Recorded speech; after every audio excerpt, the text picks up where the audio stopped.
Hello everyone and welcome to Doon officers academy. आज हम spotting the errors के question करेंगे। इससे पहले जो भी पार्ट ऑफ स्पीच के टॉपिक्स है, जैसे कि आपका नाउन हो गया, प्रोनाउन हो गया, एडजेक्टिव, एडवर्ब, इन सब के जो भी आपके डिफरेंट टाइप्स होते हैं, we have learned about different kinds of noun या फिर प्रोनाउन की बात करें, प्लस कुछ रूल्स जो हैं इस टॉपिक से रिलेटेड आपको पता होने चाहिए, वो भी हर एक चीज कवर कराई है। And also there are certain questions that we have already done. आज जो हम क्वेश्चंस करेंगे स्पॉटिंग द एरर्स के, ये कंपाइल्ड मैनर में है, मतलब जो भी आपके सारे टॉपिक थे और प्रीवियस ईयर में जो आपके ऑलरेडी क्वेश्चंस आ चुके हैं based on spotting the errors, आज से हम वो सारे शुरू करेंगे क्योंकि ये सारे ऑलरेडी क्वेश्चंस आए हुए हैं। तो जो भी आप एग्जाम की प्रिपरेशन करते हो बहुत जरूरी है, एंड आई गेस मैंने बहुत बार ये बात बोल चुकी है कि प्रीवियस ईयर क्वेश्चन जरूर सॉल्व करके जाओ regardless the exam that you are giving, क्योंकि एक आइडिया आपको मिल पाता है कि किस टाइप के क्वेश्चंस आप अभी जो एग्जाम दोगे उसमें आप एक्सपेक्ट करते हो। एज यू ऑल नो कि आपका अप्रैल में एनडीए का एग्जामिनेशन है, सो मेक श्योर आप हर एक टॉपिक, बिकॉज आज से भी आप अगर अपनी प्रिपरेशन शुरू करते हो, you have ample amount of time to cover the syllabus, right. तो प्रीवियस ईयर क्वेश्चंस करते जाना, प्रैक्टिस जितनी हो सके उतनी ज्यादा आप क्वेश्चंस के फॉर्म में जरूर आंसर करना, राइट। जो भी आज क्वेश्चंस कराएंगे make sure that you answer them first, उसके बाद जो करेक्ट आंसर है और जो आपने आंसर दिया है उसको भी आप जरूर मैच करना, right.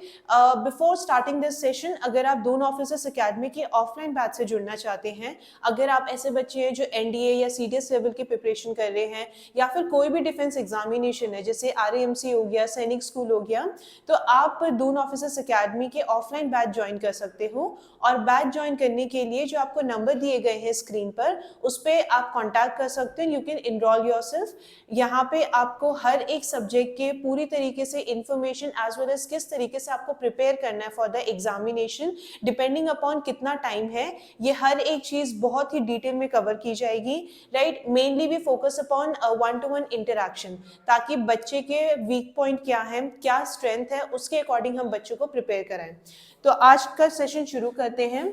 I will be writing down the question and by the time I finish writing down the first question, जो भी क्वेश्चन कराई जा रही हो, तो पूरा जो भी सेंटेंस है एक बार आप रीड कर लेना और करेक्ट आंसर आपके हिसाब से क्या होना चाहिए वो एक बार जरूर, either if you want to note down in कोई भी, अगर आपको कहीं पे रफ मार्क करना है अपना आंसर तो वो भी आप कर सकते हो, and then match the correct answer.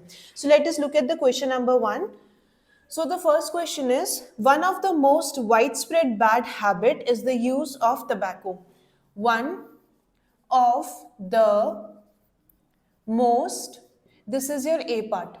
जब आपका इंग्लिश का जो एनडीए लेवल का एग्जाम होता है तो उसमें क्वेश्चन इसी तरीके से आता है, ए बी सी डी करके आपको एक सेंटेंस को डिवाइड कर रखा होता है 4 से 5 पार्ट में, और जिस पार्ट में एरर होता है आपको वो वाला ऑप्शन मार्क करना होता है, right. So here the first option is one of the most. अगर आपके इस पर्टिकुलर पार्ट में कोई गलती है तब आप ए आंसर मार्क करोगे, right. So one of the most wide spread bad habit, this is your B part, is the use of tobacco, this is your C part। या फिर लास्ट जो आपका ऑप्शन दिया गया है, इट सेज नो एरर, या इस पूरे सेंटेंस में कहीं पे भी कोई एरर नहीं है। Go through the statement once. बहुत बार आप जब सिर्फ एक बार सेंटेंस पढ़ते हो या जब सिर्फ एक बार आप कोई स्टेटमेंट देखते हो, इमीडिएटली आपको आंसर नहीं आता है, राइट। पर आप एक दो बार सेंटेंस जरूर पढ़ना। Maybe you might not be able to find the correct answer, but आपको एक ये पता चलता है कि शायद इस वाले पार्ट में गलती हो सकती है, राइट। तो इवन अगर आप अगर अभी पढ़ के आपको एटलीस्ट इतना भी समझ आ रहा है कि इस पर्टिकुलर पार्ट में, ए पार्ट में या बी पार्ट में या सी पार्ट में एरर है, देन ऑल्सो इट्स फाइन। जैसे जैसे आप चीजें पढ़ते जाओगे, रिवाइज करते जाओगे, वैसे वैसे आप करेक्ट आंसर भी आप निकाल सकते हो। सो पहला स्टेटमेंट देखते हैं, वन ऑफ द मोस्ट, ठीक है। नाउ एक रूल होता है आपका, जब भी आप वन ऑफ द का इस्तेमाल करते हो, whenever you are using the phrase one of the, उसके साथ जो आप नाउन का इस्तेमाल करते हो वो हमेशा प्लूरल फॉर्म में आता है, right? So one of the most widespread bad habit is the use of tobacco. Now the rule says whenever you are using the phrase one of the, it takes plural noun with that. अब यहाँ पे देखो habit क्या है, singular form में है, जबकि rule बोल रहा है आपका वन ऑफ द फ्रेज के साथ आप किसका इस्तेमाल करते हो, प्लूरल नाउन के, है ना? ऐसा ही क्वेश्चन आई गेस पहले भी आ चुका है एनडीए लेवल में, इनफैक्ट आपका आरएएमसी लेवल पे भी आया है, अभी रिसेंटली ही आया था. So always remember the rule, one of the takes plural form with it, but here it is given what, singular form. तो एरर आपका कौन से पार्ट पे है, बी पार्ट पे, राइट? तो जो आपको ओएमआर शीट दी जाएगी तो उसमें आपको कौन सा ऑप्शन करना है, this is your B part. So error lies in the B part. Reason क्या था, वन ऑफ द के साथ हमेशा प्लूरल फॉर्म का इस्तेमाल किया जाता है. I hope this is clear now. Next question पे चलते हैं.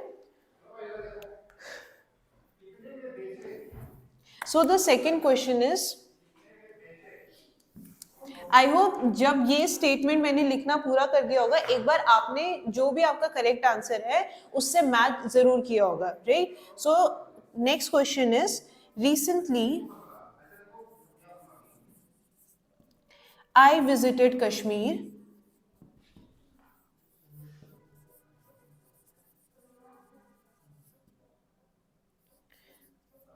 and found the sceneries, this is your B part, to be marvelous. ये है आपका सी पार्ट. या फिर डी क्वेश्चन है आपका नो एरर, मतलब पूरे स्टेटमेंट में कहीं पे कोई एरर नहीं है. अब बताओ इसमें से सही आंसर क्या होना चाहिए. Recently I visited Kashmir and found the sceneries to be marvellous, right?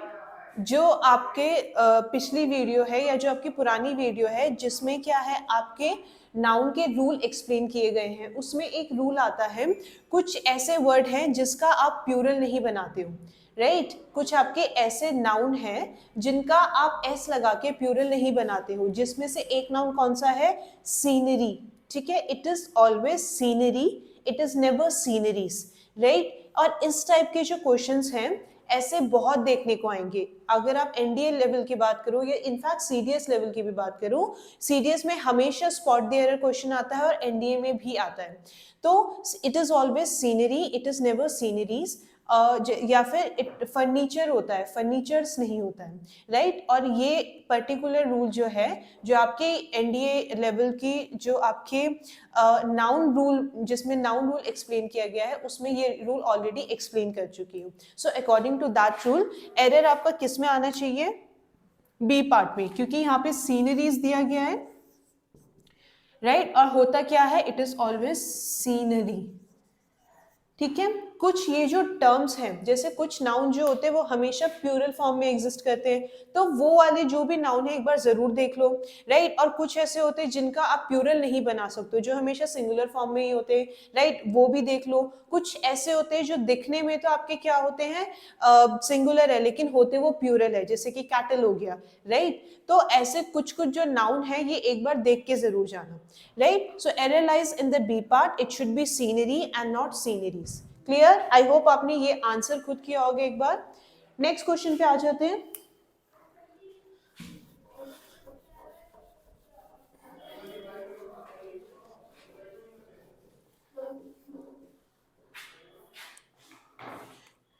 Next question भी लगभग वैसा ही है, ठीक है, जो अभी हमने क्वेश्चन किया ना, क्वेश्चन नंबर 2, वैसे ही है लगभग ये.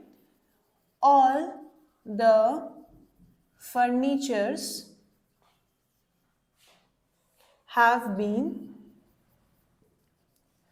this is your A part, sent to the new house, sent to the new house located in a village, located in a village, ये है आपका सी पार्ट, या फिर पूरे सेंटेंस में कहीं पे कोई एरर नहीं है। Go through the error, sorry go through the statement, एक बार पूरा स्टेटमेंट पढ़ो। राइट, बहुत बार आपको एक ही बार स्टेटमेंट पढ़ने पे आंसर मिल जाता है, कई बार नहीं भी मिलता, तो स्टेटमेंट 2-3 बार पढ़ोगे तो आपको आंसर जरूर आ जाएगा।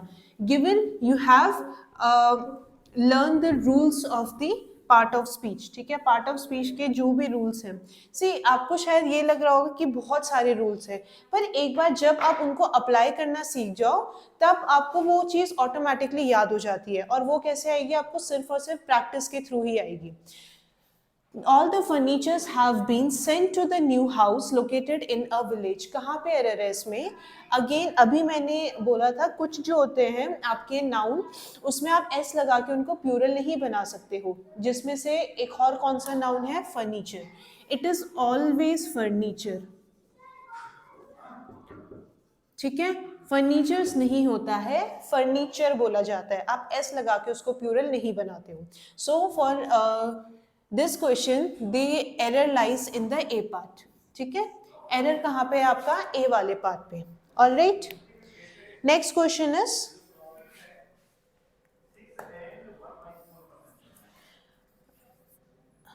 sorry the, it is not a, it is the crowd of angry student, the crowd of angry students, ये है आपका A part. ordered the, this is your B part, closing of shops, ये है आपका सी part, या फिर पूरे उसमें कहीं पे कोई एरर नहीं है। अगर कोई एरर नहीं होता है पूरे स्टेटमेंट में, तब आपका जो करेक्ट आंसर होगा वो होगा आपका डी वाला, ठीक है, 4 ऑप्शन दिए जाते हैं ना, ए बी सी डी, तब आपका क्या होना चाहिए, डी पार्ट। राइट, अब बताओ इसमें कहीं पे कोई गलती है, इनकेस कोई गलती नहीं है तो अब आप क्या करोगे, डी ऑप्शन मार्क करोगे। The crowd of angry student ordered the closing of shops, ठीक है। रिमेंबर वन थिंग, क्राउड और मॉब के बीच का फर्क क्या होता है, राइट। मैं ये वाला क्वेश्चन इरेज कर रही हूँ। क्राउड और मॉब के बीच का फर्क क्या होता है, जब भी हम क्राउड की बात करें, basically it refers to the group of people, जब भीड़ जिसको आप हिंदी में बोलते हो, राइट, तो भीड़ कभी भी आप देखोगे तो जब बहुत सारे लोग एक साथ, when there are lot of people gathered at one place, that is what called crowd, ठीक है, तो उसको आप क्या बोलते हो, क्राउड बोलते हो, भीड़ जिसको आप बोलते हो ना। लेकिन जब हम मॉब की बात करें ना, mob is basically crowd only, but they are basically angry crowd, ठीक है, कोई भी ऐसे क्राउड जो क्या होती है, विच टर्न्स वायलेंट। आजकल आप न्यूज़ बहुत सुनने के आते हो ना कि भाई बहुत सारे लोग एक जगह पे इकट्ठा हुए थे, कोई बात हुई और उनके बीच में झगड़ा होना शुरू हो गया, हाथापाई होनी शुरू हो गई, तो उसको हम अब क्राउड नहीं बोलेंगे, उसको हम क्या बोलेंगे, मॉब बोलेंगे, राइट। कुछ कुछ टर्म्स जो होते हैं जो उनके भी आपको डिफरेंस पता होने चाहिए। तो क्राउड आप तब यूज करते हैं when you are simply referring to those people which have gathered together at one place, but when that crowd turns violent, जब वही क्राउड जो होती है आक्रामक रूप ले लेती है, या फिर क्या होती है, it becomes, when we are referring to angry crowd, तब हम मॉब का इस्तेमाल करते हैं, तब हम उसे क्राउड नहीं बोलते। अब इस क्वेश्चन पे वापस आते हैं, the crowd of angry people और sorry angry students, here I am referring to those crowd which is what, angry, ठीक है, गुस्से में है जो क्राउड, उसके लिए हम क्राउड का वर्ड नहीं यूज करेंगे, हम क्या वर्ड यूज करेंगे, मॉब इस्तेमाल करेंगे, ठीक है। तो जब भी हम ऐसे लोगों को, ऐसे क्राउड को रेफर करें विच इज एंग्री, या फिर क्या है वो वायलेंट है, तब हम क्या बोलते हैं, मॉब बोलते हैं, तब क्राउड वर्ड नहीं यूज करते। So for this question the error lies in the A part, तो यहाँ पे आपका करेक्ट ऑप्शन क्या होना चाहिए, ए, ठीक है। नेक्स्ट क्वेश्चन पे आते हैं। आई होप जो भी क्वेश्चन कराए जा रहे हैं साइमल्टेनियसली आप भी आंसर उनको कर रहे हो, राइट, क्योंकि जब तक आप खुद आंसर नहीं करोगे, खुद प्रैक्टिस नहीं करोगे आंसर की, तब तक, बिकॉज एट द एग्जाम, आप जब आप एग्जाम सेंटर में बैठते हो, एग्जाम देते हो, आंसर तो आपको ही करना है, ठीक है, तो जो भी क्वेश्चन प्रैक्टिस कर रहे हो आंसर जरूर करो उसको। नेक्स्ट क्वेश्चन पे आते हैं। They left,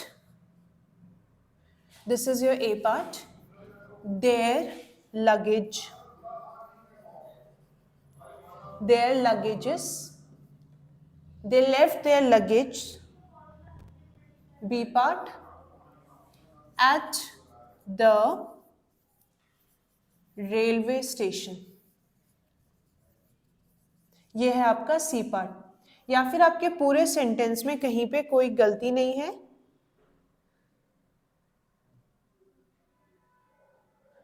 तो उसके लिए no error, this is your D part. अब यहां पे कहां पे गलती है, जैसे वो फर्नीचर वाला क्वेश्चन था ना, ये लगभग वैसी ही है क्वेश्चन, ठीक है। दे लेफ्ट देयर लगेजेस, ठीक है। दे लेफ्ट, प्रोनाउन जो है दे के लिए देयर यूज हुआ है, यहाँ पे कोई गलती नहीं है। दे लेफ्ट, तो ये इस ए पार्ट में कोई गलती नहीं है। बी पार्ट पे आ जाते हैं देयर लगेजेस, ठीक है। It is not luggages but rather it is luggage, ठीक है। बैगेज इनफैक्ट हो गया, लगेज हो गया, इनमें कभी भी आप एस नहीं लगाते हो, ठीक है। बैगेजेस नहीं होता है, इट इज ऑलवेज बैगेज, ठीक है। बैगेज जो आपके सामान होता है, right, if you are travelling to certain place, the belongings that you have, उसको आप बैगेज बोलते हो। बहुत बार आपने एयरपोर्ट में भी या फिर कई बार आप रेलवे स्टेशन भी गए होंगे ना, ऊपर कहीं पे दिखा होगा bags and baggages, right. So यहाँ पे देखो एरर कहाँ पे है, it lies in the B part. Luggages नहीं होगा but it is always luggage, right. Again जो भी ये रूल्स में आपके कोई भी आपके पास ग्रामर बुक है, मैंने ऑलरेडी जो भी आपको बेसिक बुक्स चाहिए एनडीए एग्जाम की प्रिपरेशन के लिए, उसकी एक ऑलरेडी वीडियो बना चुकी है, आप you can refer to that video in case अगर आपको कोई भी डाउट है कि कौन सी बुक लेनी चाहिए। रेनन मार्टिन बेसिक ग्रामर रूल्स के लिए it is a very good book. High schools में भी ये बहुत स्कूल्स में फॉलो की जाती है, right. So the error lies in the B part. कहाँ पे गलती है, नाउन पार्ट में गलती है, लगेजेस नहीं होना चाहिए, इट इज लगेज, ठीक है। क्लियर है ये चीज। Next question is one more thing, these all our previous year questions, ठीक है। तो ये ऐसे क्वेश्चंस ऑलरेडी आए हैं, तो ये क्वेश्चन जो भी कराए जा रहे हैं प्रैक्टिस जरूर करो।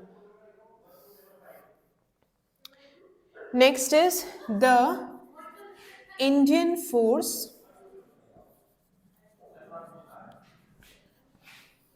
drove away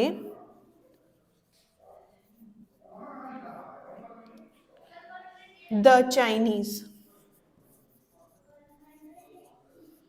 ठीक है। या फिर कहीं पे कोई एरर नहीं है। So the question says the Indian force drove away the Chinese. Now here when we are saying Indian force, basically they are referring to an institution या फिर they are basically referring to the military force, ठीक है। तो उसके लिए हम कभी भी force नहीं बोलते हैं, हम बोलते हैं forces, ठीक है। Indian forces, right?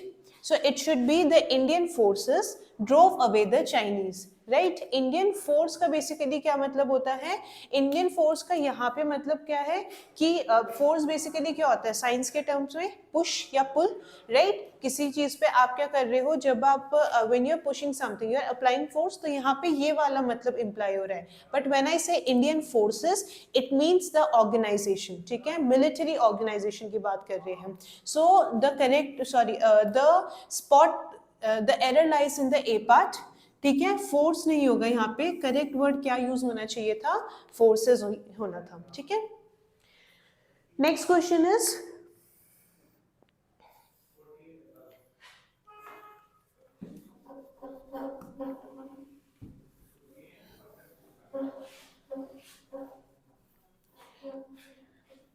कोई भी अगर आपने ग्रामर की बुक ले रखी है तो एनडीए के जो भी प्रीवियस ईयर वाले क्वेश्चन है ना, उसकी आप कोई एक बुक ले लो जिसमें एटलीस्ट आपके 10 साल के प्रीवियस ईयर के क्वेश्चंस तो हो, और वो आप सॉल्व जरूर करके जाना।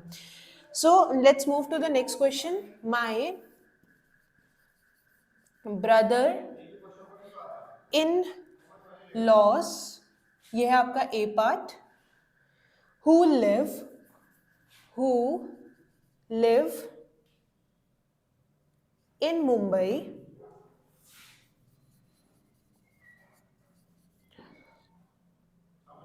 हैव कम, ये है आपका B part, to stay with us, to stay with us, this is your C part, या फिर कहीं पे कोई भी गलती नहीं है। Now go through the statement once, और एक बार अपनी एंड से ट्राई करो कि आपके कोई एरर है इसमें, और अगर कोई भी एरर नहीं है तब आपका आंसर करेक्ट कौन सा होगा, that should be your D part. My brother in laws who live in Mumbai have come to stay with us, no error. ठीक है, कहाँ पे एरर है? अच्छा, जब भी आप कोई भी एक नाउन को, राइट, ये क्या है, brother in laws, it is a noun, तो जो आपका मेन नाउन है उसको आप प्लूरल बनाते हो। ठीक है, so it should B brothers in law. ठीक है, इन लॉज नहीं होता है, ब्रदर इन लॉ होगा। ठीक है, यहाँ पे एस नहीं लगना चाहिए था। Brothers in law, mother's in law, जो आपका मेन या जो आपका मेन नाउन है वो प्लूरल बनता है। ठीक है, so it should be my brothers in law, not brother in laws, right. Who live in Mumbai have come, right? अगर यहाँ पे सब्जेक्ट वर्ब एग्रीमेंट की भी बात करें, ब्रदर्स इन लॉ क्या हो गया, प्लूरल नाउन हो गया, उसके लिए जो वर्ब यूज किया गया है वो भी सही है, have come to stay with us, right. तो बाकी कोई पार्ट में एरर नहीं है, एरर कहाँ पे है आपका, ए पार्ट में, right. So what should be the correct answer, it should B A part. Error किस में है, आपके ए वाले पार्ट में। और एरर क्यों है, क्योंकि यहाँ पे जो आपका मेन नाउन होता है, राइट, और मेन नाउन को आप प्लूरल बनाते हो। ठीक है, तो ब्रदर इन लॉज नहीं, ब्रदर्स इन लॉज होगा। ठीक है, नेक्स्ट क्वेश्चन पे आते हैं। These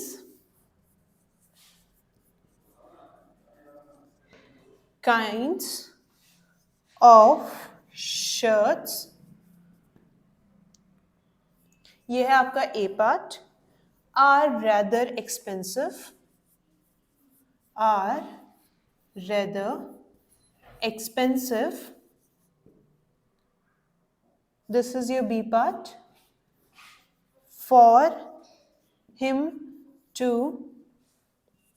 buy, ये है आपका सी पार्ट, या फिर कहीं पे कोई एरर नहीं है, this is your D part,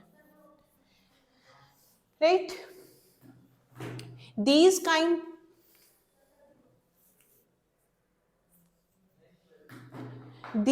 kind of shirts are rather expensive for him to buy, कहाँ पे गलती है या कहीं पे कोई गलती नहीं है? Go through the statement once, एक बार पूरा स्टेटमेंट पढ़ो, कहीं पे कोई गलती नहीं है।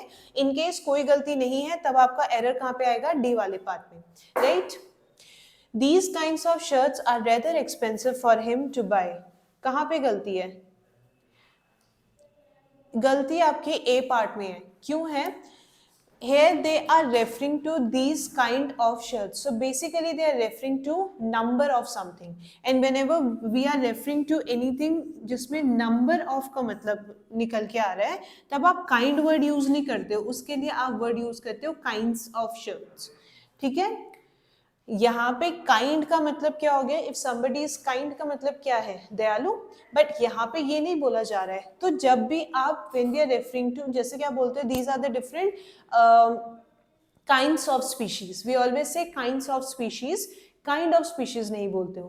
ठीक है, तो फिर जब भी आप नंबर की बात कर रहे हो, ठीक है, काइंड्स ऑफ स्पीशीज का मतलब क्या है कि भाई अलग अलग टाइप की है, ठीक है, अलग अलग नंबर में है वो, राइट, सिर्फ एक स्पीशीज की बात नहीं कर रहे हैं।